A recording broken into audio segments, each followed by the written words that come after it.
యెహోవా నా బలమా, నేను నేనేం చేస్తున్నాను, ప్రేమిస్తున్నాడు దైవజనుడు దావీదు. 18వ కీర్తన మీరు చదివితే ఆ మాటతోనే ప్రారంభించబడుతుంది. I love you my God because you are my strength.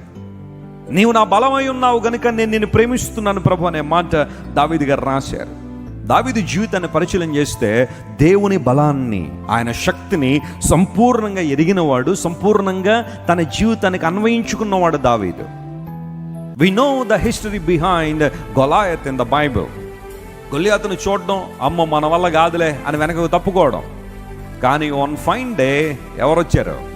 దావీదు వచ్చాడు.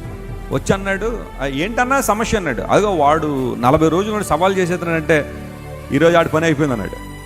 అసలు నీ స్థితి ఏంటి, అసలు నీ స్టేచర్ ఏంటి, నీ సైజ్ ఏంటి, వాడి సైజ్ ఏంటి, నువ్వు మాట్లాడుతున్న మాటలేంటి?